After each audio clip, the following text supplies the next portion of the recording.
부활하셨습니다. 예수 부활하셨습니다. 예수 부활하셨습니다. 아멘. 나는 예수 부활을 믿습니다. 나는 예수 부활을 믿습니다. 아멘. 오늘은 이 본문을 중심으로 새로운 시대를 여는 신호탄 부활, 새로운 시대를 여는 신호탄 부활이라는 제목으로 은혜의 말씀을 함께 나누고자 합니다. 여러분, 르네상스 아마 들어보셨을 겁니다. 이 르네상스라는 말은 불어죠. 프랑스어 재탄생이라는 뜻이죠. 새롭게 다시 탄생했다, 다시금 리뉴됐다, 그 말이죠. 14세기 후반부터 16세기까지 유럽을 광풍처럼 휩쓴 그런 문화 부흥 운동이었죠. 그래서 이 르네상스 시대에는 예술과 철학과 과학과 인간 중심의 사상이 굉장히 발전을 하게 됩니다. 그 이유가 있죠.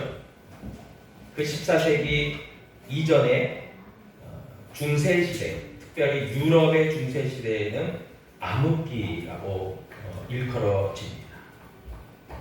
이런 암흑기를 벗어나기 위해서 잃어버렸던 가치들을 재발견하고 새롭게 하였던 시대였기 때문에 르네상스라고 하기도 합니다. 문예 부흥 운동이었죠. 여러분, 그런데 이 르네상스보다 더 폭발력이 있는 굉장한 에너지를 뿜어냈던 그 시대가 그 이전 시대에 있었습니다. 바로 예수 그리스도의 그런 시대였죠. 복음의 시대였죠. 그러면 그런 점에서 예수 그리스도로 말미암는 이 복음의 시대에는 우리가 잘 알다시피 BC와 AD를 다르잖아요. 그래서 지금으로 약 2000년 전에 이 복음의 시대가 활짝 열렸던 겁니다. 그리고 그 복음의 시대를 여는 신호탄이 바로 예수 부활이었어요. 예수님께서요, 십자가에서 죽으셨을 때에는 예수 제자들은 모두가 낙심하고 다 뿔뿔이 흩어져서 각자 제 갈 길로 갔습니다. 고향으로 돌아가기도 하고 자기의 생업으로 돌아갔습니다. 예수라는 분이 엄청난 영향력은 있었습니다. 특별히 유대 예루살렘을 중심으로, 그리고 특별히 예수님의 주 활동 무대이셨던 갈릴리 지역의 그 갈릴리 호수 주변에 있는 가버나움 지역은 상당한 광풍이 불었죠. 예수님의 어떤 그런 광풍이 불었었습니다. 그러나 예수 죽으심을 통해서 잠잠해졌습니다. 조용해졌습니다. 정말 언제 그런 광풍이 불었냐 싶을 정도로 잠잠해져 버린 거예요. 여러분, 그런데 오늘 본문 우리가 읽었던 요한복음 20장의 말씀에 보면 이제 그 복음의 시대에 서막이 올라옵니다. 부활의 아침이었어요. 막달라 마리아는 예수님의 무덤을 찾게 되었습니다. 그녀는 예수님을 너무나 사랑했던 여인입니다. 그래서 예수님의 죽음이 믿겨지지 않습니다. 큰 슬픔에 빠져 있었습니다. 그 슬픔과 절망에도 불구하고 부활의 아침에 그녀는 예수님의 무덤을 찾게 된 겁니다. 그런데 그녀의 눈이 휘둥그레질 정도의 광경이 벌어지게 된 겁니다. 그것은 다름 아니라 너무나도 예수님의 죽으심 때문에 슬퍼하는 그녀에게 예수님의 무덤에 시신이 없어진, 예수님이 아니 계신 것을 지켜보고는 너무나도 당황스럽고 절망스러웠던 거예요. 어느 누가 예수님의 시신을 옮겼는가, 아니면 시신을 훔쳐갔는가 알 길이 없는 당황스러움이었습니다. 여러분, 예를 들어서 우리가 종종 접하게 되는 대형 사고를 당하게 될 때에 그 유족들은 슬픔과 비통한 심정을 갖게 되죠. 그러면서 한 가지 소원하는 것이 있습니다. 그것은 제발 시신만이라도 많은 훼손을 당하지 않고 장례를 치르고 그렇게 매장을 하는 것이 마지막 소원이죠. 그런데 시신을 찾지 못했다? 여러분, 엄청난 충격과 고통과 아픔이 계속되는 것입니다. 여러분, 그런 점에서요, 막달라 마리아는 부활의 아침에 누구보다도 큰 슬픔과 절망에 빠질 수밖에 없었습니다. 예수님의 무덤에 예수님의 시신이 없는 것을 발견하고 말이에요. 그러면서 요한복음 20장 13절에 보니까 천사들이 이르되 여자여 어찌하여 웃느냐, 이르되 사람들이 내 주님을 옮겨다가 어디 두었는지 내가 알지 못함이니이다 라고 대답합니다. 그 빈 무덤에는 마리아만이 아니라 두 천사들도 함께하고 있으면서 그 마리아에게 어찌하여 우느냐라고 이야기를 했던 것이죠. 그럴 때에 이 막달라 마리아는요, 처음에 천사인 줄 모르고 자기의 하소연을 합니다. 예수님의 시신을 찾을 수가 없습니다. 어디에 두었는지 모르겠습니다. 여러분, 그런데요, 참 성경은요 드라마틱합니다. 요한복음 20장 14절에 보니까요, 두 천사와 막달라 마리아만이 아니라 또 다른 이가 그 현장에 있었습니다. 14절에 보니까요, 이 말을 하고 뒤로 돌이켜 그랬습니다. 그러니까 막달라 마리아가 두 천사들을 향해서 예수님의 시신의 행방을 묻고 있는 그때의 그 뒤편에, 막달라 마리아의 뒤편에 바로 예수께서 서 계셨던 겁니다. 부활의 주님이 서 계셨어요. 그런데 막달라 마리아는요, 부활의 주님을 알아보지 못했다라고 성경은 기록하고 있습니다. 여러분, 막달라 마리아는요, 처음에는 부활하신 예수님을 제대로 인식하지 못했어요. 단지 그 무덤이 있는 동산을 지키는 동산직인 줄 알았다는 거예요. 그런데요, 그 순간 예수님의 음성이 들려오기 시작합니다. 16절 보니까요, 예수께서 마리아야 그렇게 부르십니다. 그럴 때 마리아가 부활의 주님의 소리를 듣고 음성을 듣고 이제 주님이신가 하고 이제 대답을 하는 거예요. 그것이 16절입니다. 마리아가 돌이켜 히브리 말로 라보니란 말은 바로 선생님이란 뜻이죠. 음성을 들으니까 예수님을 인식하게 된 겁니다. 여러분, 그런데 그때 예수님께서 그 마리아에게 뭐라고 이야기하시냐면 17절과 18절입니다. 예수께서 이르시되 나를 붙들지 말아라. 내가 아직 아버지께로 올라가지 아니하였노라. 너는 내 형제들에게 가서 이르되 내가 내 아버지 곧 너희 아버지 내 하나님 곧 너희 하나님께로 올라간다 하라 하시니 막달라 마리아가 가서 제자들에게 내가 주를 보았다 하고 또 주께서 자기에게 이렇게 말씀하셨다 이르니라. 아멘. 예수님은요, 나는 부활했고 아직은 하나님 보좌 우편으로 아직 올라갈 때가 아니다. 나를 그래서 붙들지 말아라 하신 거예요. 아직 승천할 때가 아니다. 아직 40일이 남았다. 그러시면서 이 막달라 마리아는요, 주의 제자들에게도 달려갑니다. 그러면서 바로 부활하신 예수님을 전하게 되는데 그 말씀이 바로 내가 주를 보았다. 한번 다르겠습니다. 내가 주를 보았다. 여러분, 내가 주를 보았다. 그렇게 막달라 마리아가요, 주의 제자들을 찾아가서 곧장 찾아가서 그렇게 전하게 되는 겁니다. 여러분, 오늘 본문은요, 부활의 첫 번째 증인으로 바로 막달라 마리아를 지목하고 있습니다. 그리고 그녀가요, 부활의 증인이 되어서 주의 제자들에게 찾아가서 전한 첫 번째 말씀이 내가 주님을 보았습니다 라는 거였어요. 여러분, 그녀는요, 막달라 마리아는 이전에 7 귀신에 들렸던 귀신 들린 여자였습니다. 망가질 대로 망가지고 삶에 아무 희망이 없던 여인이었습니다.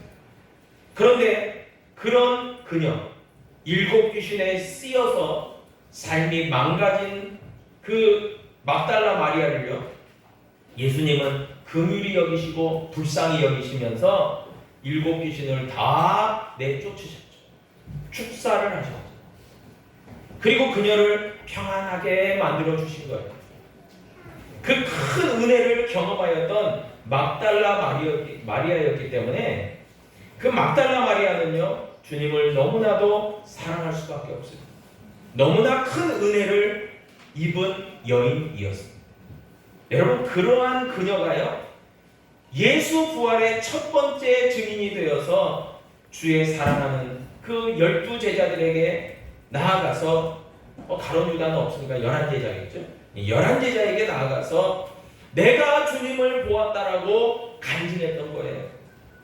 여러분, 이렇게 그 막달라 마리아, 7 귀신이 들려서 삶에 아무 소망이 없던 그녀를 기점으로 해서 정말 작은 미랄부터 작은 씨가 되어서 후에 베드로를 포함해서 수많은 제자들과 여러 믿음의 형제들에게 예수님은 나타나시게 되는 겁니다. 여러분, 그러면서 우리가 잘 알다시피요, 베드로를 포함해서 야고보, 요한, 바돌로메, 그리고 빌립, 모든 주의 제자들, 그리고 의심 많은 도마까지 예수 부활의 증인이 되게 되는 거예요. 여러분, 그러면서요, 그 후부터는 교회와 예수를 핍박했던 바리새파 유대인이었던 바울, 그 바울이요, 다메섹 도상에서 예수님의 음성을 듣고 환한 빛 가운데서 예수님을 만나게 됩니다. 그러면서 그렇게 교회와 예수를 핍박했던 사도 바울도 회심하는 놀라운 역사가 이루어지면서 바로 부활의 증인, 이방인의 사도로서 전 세계로 나아가 복음을 증거하는 놀라운 사명자가 되어집니다. 여러분, 예수 부활은요, 그만큼 영향력이 엄청났습니다. 새로운 복음의 시대를 여는 신호탄이 되겠습니다. 여러분, 예수 부활의 복음이 전해지기 이전의 상태는 어떠했습니까?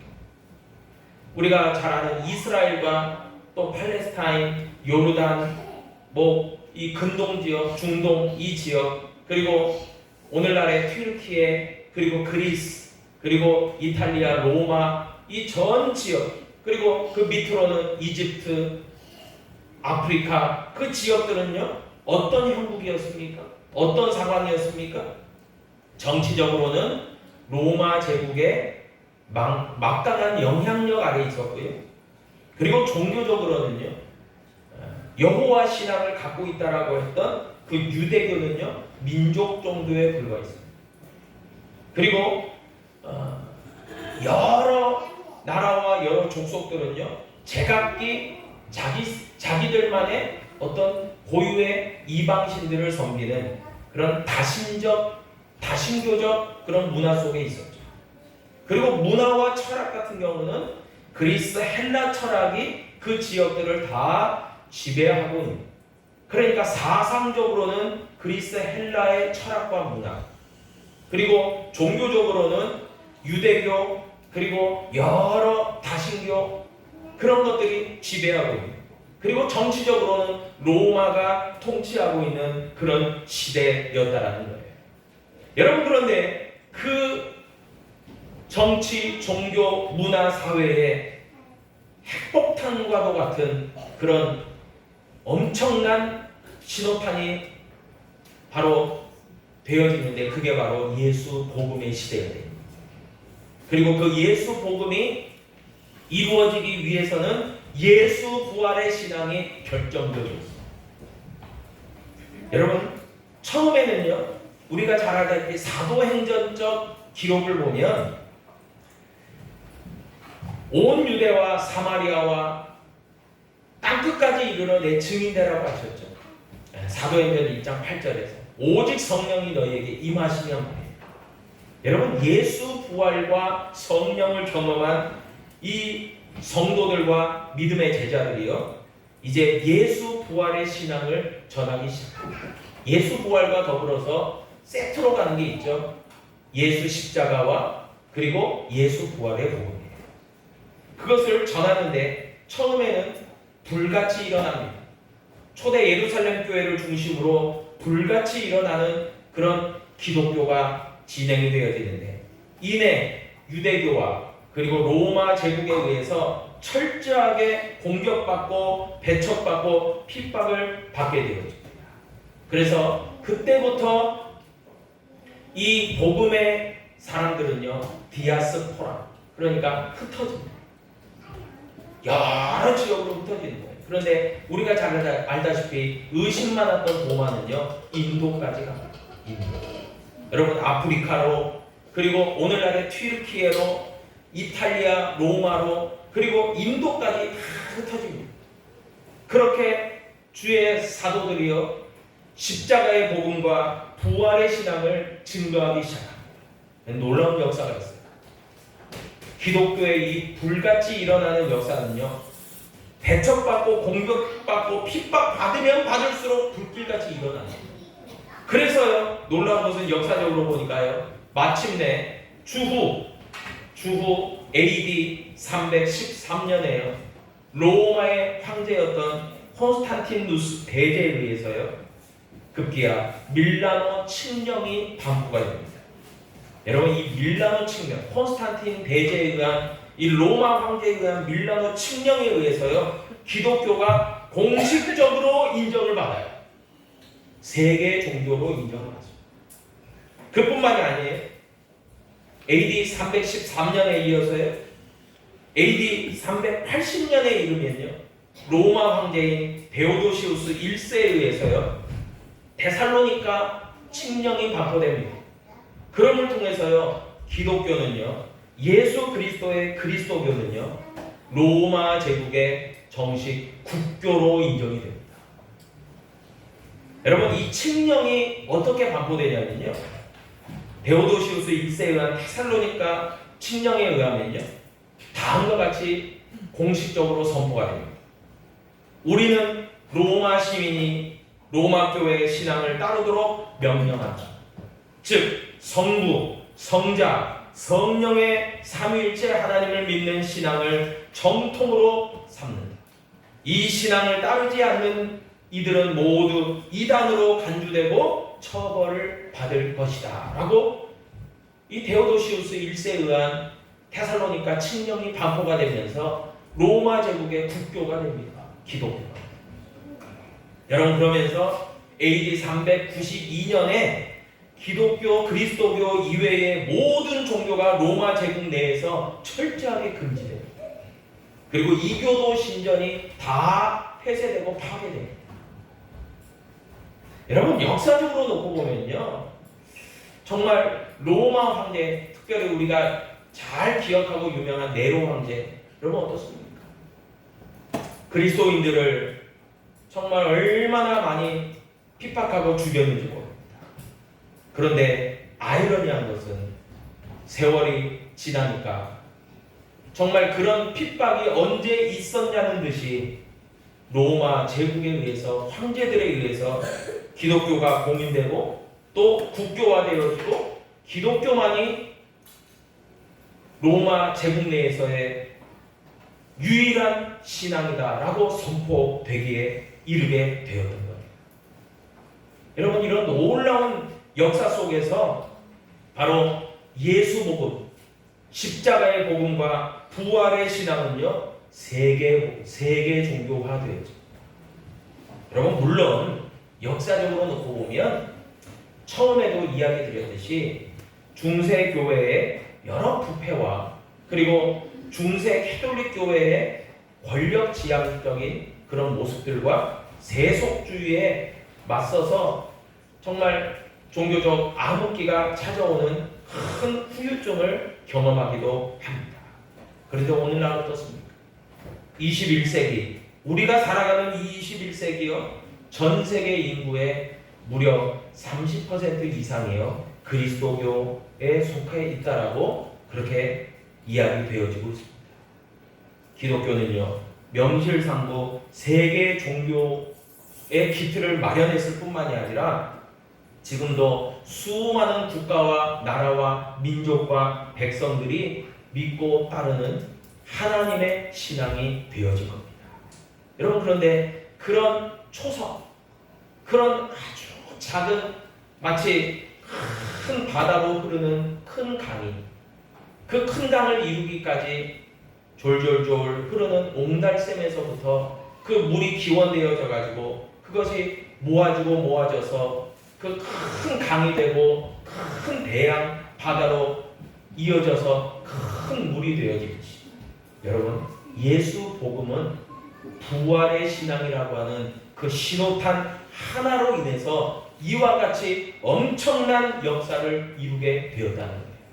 여러분 예수 부활이 없었다면 이 모든 교회의 성장과 부흥과 그리고 그리스도 교회 정말 기독교의 놀라운 부흥은요 결코 일어나지 않습니다. 부활 신앙 때문에 이 모든 것이 가능해집니다.